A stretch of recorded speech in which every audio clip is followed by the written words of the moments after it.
जिस समय चुनाव का 7वां चरण समाप्त हुआ और एग्जिट पोल आए,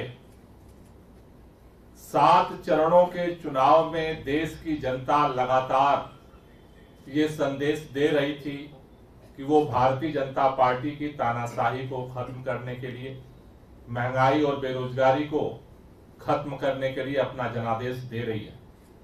लेकिन जिस तरह से जनता के संदेश को जानते समझते हुए आखिरी समय में भी भारतीय जनता पार्टी ने, देश की केंद्र की सरकार ने, प्रधानमंत्री जी ने पूरे मीडिया चैनल्स को जिस तरह से मैनेज किया गया और फर्जी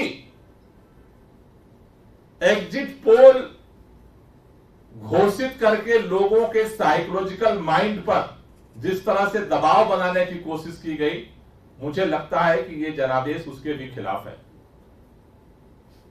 आम आदमी पार्टी ने शायद इस देश के अंदर जितनी पार्टियां हैं, सबसे विपरीत परिस्थिति में हमने ये चुनाव लड़ा और हमें इस बात का भरोसा है, जिस तरह से दिख रहा है कि पंजाब के अंदर से हमारे सांसदों की संख्या बढ़ने जा रही है सदन के अंदर। दिल्ली के अंदर भी जिस तरह से भारतीय जनता पार्टी ने सोचा था कि अरविंद केजरीवाल को, मनीष सिसोदिया को, सत्येंद्र जैन को गिरफ्तार करने के बाद पार्टी खत्म हो जाएगी। सभी लोग पूछते थे चुनाव कैसे लड़ोगे, प्रचार कौन करेगा। लेकिन उन विपरीत परिस्थितियों में भी आम आदमी पार्टी के सभी कार्यकर्ताओं को मैं बधाई देना चाहता हूं। उन्होंने अपनी चट्टानी एकता के साथ मिलकर के दिल्ली में कड़ी टक्कर दी भारतीय जनता पार्टी को। और हमें जिस तरह का अभी दिख रहा है कि दिल्ली के अंदर जो मार्जिन था भारतीय जनता पार्टी का, काफी बड़े पैमाने पर कम होने जा रहा है।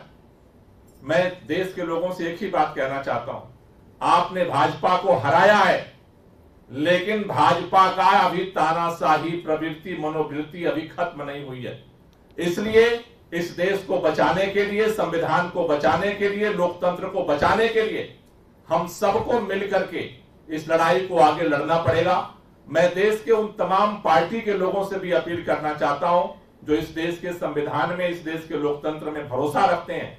अपने अंतरात्मा की आवाज को सुनिए और इस देश के अंदर देश की जनता का जो जनादेश है उसे स्वीकार करते हुए इस तानाशाही को हटाने के लिए, संविधान को बचाने के लिए, एक लोकतांत्रिक सरकार बनाने के लिए आगे बढ़िए। मुझे भरोसा है कि जनता ने जो जनादेश दिया है देश की सभी पार्टियां सुनेगी, क्योंकि भाजपा के पास बहुमत नहीं है। भाजपा के पास बहुमत नहीं है। भाजपा के इतर जितनी पार्टियां हैं उन सबके पास बहुमत है। आज देश के अंदर अगर एनडीए गठबंधन में देखें, 2 मुख्य पार्टियां हैं। एक पार्टी है आंध्र प्रदेश से टीडीपी, चंद्रबाबू नायडू। 2019 में चंद्रबाबू नायडू वो नेता हैं जिन्होंने मोदी जी के खिलाफ पूरे देश में घूम करके लोगों को इकट्ठा किया।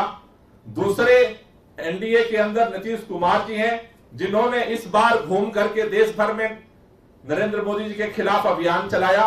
ये दोनों नेता हैं, देश के लोग उनसे उम्मीद कर रहे हैं कि सही समय पर सही फैसला लेंगे और इस तानाशाही को खत्म करने के लिए देश की जनता की जो आवाज है उसे सुनेंगे और देश में इस तानाशाही को खत्म करके एक लोकतांत्रिक सरकार बनाएंगे। लोगों के बेरोजगारी और महंगाई की समस्या का समाधान करेंगे। यह देश जो उम्मीद कर रहा है, पूरे देश की हमें उम्मीद है कि जल्दी उसकी आकांक्षा पूरी हो।